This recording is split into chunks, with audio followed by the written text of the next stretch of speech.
औज़ुबिल्लाहिमिनश्शैतानिर्रजीम बिस्मिल्लाहिर्रहमानिर्रहीम। Royal UTV की तरफ से अस्सलाम वालेकुम। सन 2021 के हवाले से नॉस्ट्राडेमस की पेशन गोइयाँ काफ़ी मकबूल हो रही हैं।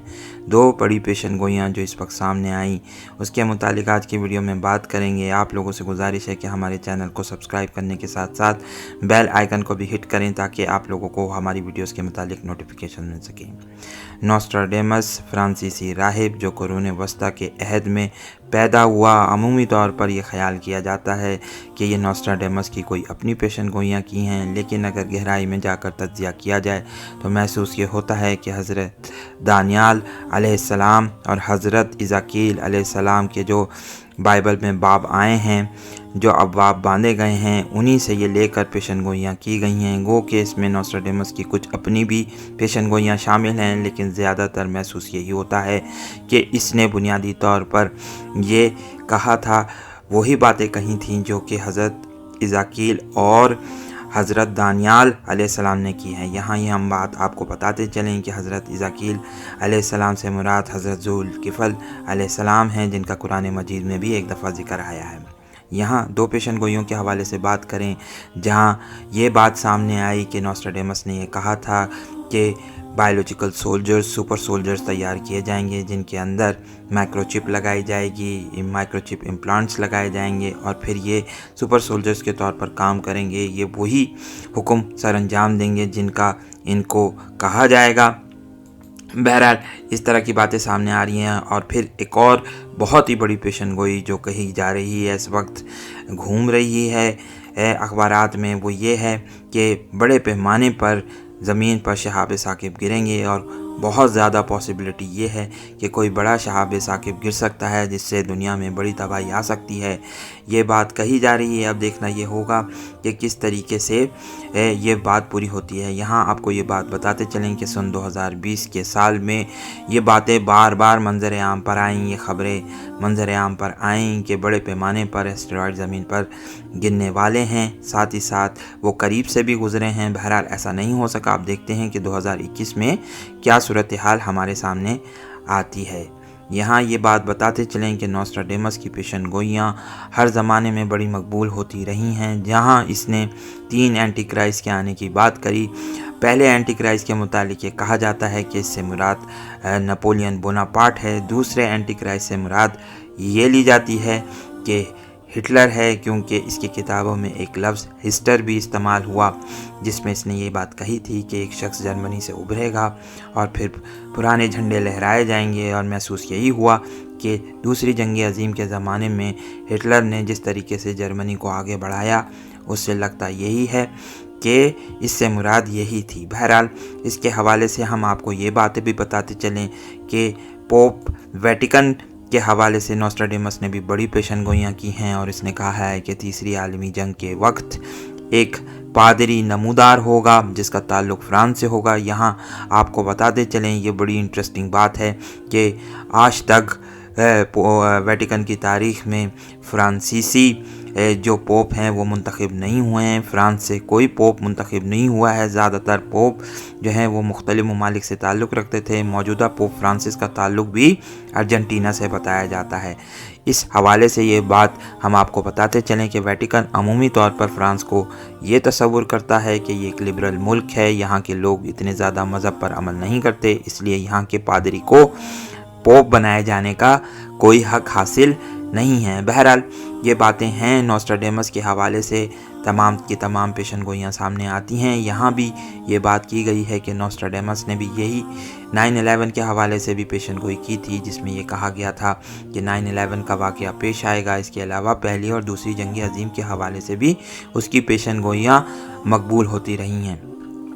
अब तीसरी आलमी जंग के हवाले से हम आपको बताते चलें कि नॉस्ट्राडेमस ने ये बात कही थी कि एक बड़े पैमाने पर दुनिया में जंग नमूदार होगी जिसमें लेज़र हथियार इस्तेमाल किए जाएंगे। और अब आने के बाद, कोरोना वायरस के आने के बाद महसूस ये होता है कि आहिस्ता आहिस्ता वो बात करीब आती चली जा रही है। दुनिया के मुख्तलिफ ममालिक जिनमें चीन, अमेरिका और रूस सर फहरिस्त हैं, लेज़र वेपन्स का मुज़ाहरा कर चुके हैं। इवन के तुर्की के पास भी, तुर्की ने भी पिछले दिनों اپنا ایک لیزر ویپن جو ہے اس کا ایکسپیریمنٹ کیا، اس کا تجربہ کیا، لوگوں کو دکھایا، تو لگتا ہے کہ یہ بات بھی اب پوری ہوتی ہوئی نظر آ رہی ہے۔ آئیے بات کریں حضرت دانیال علیہ السلام کی۔ تو حضرت دانیال علیہ السلام کا بک آف ڈینیل کے نام سے باقاعدہ ایک باب ہے بائبل میں، جس کو آپ پڑھ سکتے ہیں۔ بائبل میں ہم تفصیلی انشاءاللہ اپنی کسی ویڈیو میں اس پر بات کریں گے اور دیکھیں گے بقول حضرت مولانا مودودی کہ انہوں نے جو بھی اگر اس باب کو پڑھے، جو بھی شخص اس باب کو پڑھے تو محسوس یہ ہوتا ہے کہ واقعتاً یہ کتاب الہی کے حوالے سے بالکل ایک صحیح باب ہے۔ اس میں کوئی بھی جو ہے وہ بات اس کی تحریف نہیں کی گئی ہے، وہ ویسا کا ویسا ہی محسوس ہوتا ہے جیسا کہ حضرت دانیال علیہ السلام کو نظر آیا تھا۔ یہاں آپ کو حضرت دانیال علیہ السلام کے حوالے سے بتاتے چلیں کہ ان کا دور بخت نصر کے زمانے میں ہوا۔ بخت نصر کے حوالے سے یہ بات آپ کو بتاتے چلیں، ساتھ ہی ساتھ کہ بخت نصر بنیادی طور پر عراق کا بادشاہ تھا، جس نے یروشلم پر حملہ کر کے اینٹ سے اینٹ بجا دی تھی اور بنی اسرائیل کو اپنے ساتھ غلام بنا کر لے گیا تھا۔ یہی وجہ تھی کہ حضرت دانیال علیہ السلام پھر اس کے دربار میں حاضر ہوئے اور انہوں نے اس کے خواب کو بیان کیا۔ اس نے خواب دیکھا تھا جس میں یہ بات کہی گئی تھی کہ ایک اس کو مجسمہ نظر آیا تھا جس کا سر جو تھا وہ سونے کا بنا ہوا تھا، اور اس کے جو ہاتھ اور سینہ تھا وہ بنیادی طور پر سلور سے بنے ہوئے تھے، یعنی چاندی سے بنے ہوئے تھے۔ پھر پیٹ اور جو ٹانگیں تھیں وہ تانبے کی تھیں، اور اس کے علاوہ جو اس کے پیر تھے وہ بنیادی طور پر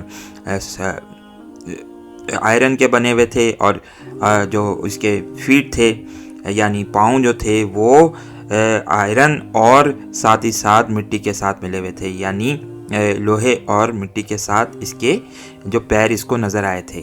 اس کا بنیادی طور پر حضرت دانیال علیہ السلام نے یہ اس ڈریم کی انٹرپریٹیشن کی تھی، خواب کی تعبیر یہ بیان کی گئی تھی کہ تمہارے بعد 4 جو ہیں وہ کنگڈمز نمودار ہوں گی، جس سے اس کے بعد جو ہے پھر اس کو یہ بھی نظر آیا تھا ساتھ ہی ساتھ خواب میں کہ ایک بڑے پتھر نے توڑ کر اس مجسمے کو توڑ دیا تھا، اور پھر پوری دنیا پر یہ پتھر پھیل گیا تھا۔ اس سے ایک بہت بڑی ایک پہاڑ نمودار ہوا تھا جو پوری دنیا میں پھیل گیا تھا۔ تو اس سے یہ بات ذکر کی تھی حضرت دانیال علیہ السلام نے کہ ان 4 بڑی حکومتوں کے بعد پھر انشاءاللہ اللہ کا نظام جو ہے وہ نافذ ہو جائے گا پوری دنیا پر انشاءاللہ۔ اب وہ وقت قریب آتا ہوا نظر آ رہا ہے جہاں ہمیں بائبل کے اعتبار سے بھی یہ محسوس ہوتا ہے کہ خلافت کا نظام انشاءاللہ پوری دنیا پر قائم ہوگا اور پوری دنیا پر پھیل جائے گا، جس کی رسول اللہ صلی اللہ علیہ وسلم نے بھی اپنی حدیث میں ہمیں بتایا ہے۔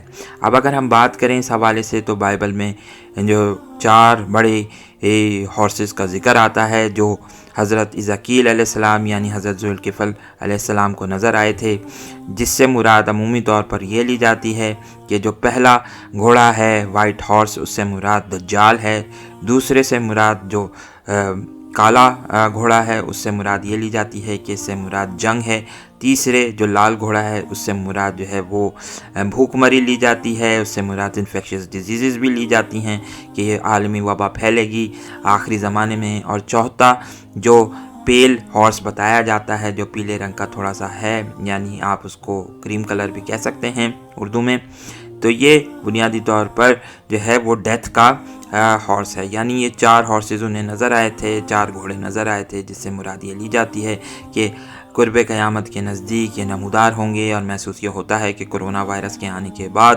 اب دنیا جن عالمی حالات کی طرف جا رہی ہے، جس کا ذکر نوسٹراڈیمس کی پیشن گوئیوں میں بھی ملتا ہے اور دیگر اس میں ملتا ہے، اس سے محسوس یہ ہوتا ہے کہ آہستہ آہستہ ہم انہی واقعات کی طرف بڑھ رہے ہیں۔ آج کی ویڈیو میں ہم نے تھوڑی سی اس موضوع پر بات کری کیونکہ یہ ضروری تھا کہ ہم الہامی کتابوں کے متعلق بھی آپ کو کچھ بتاتے چلیں۔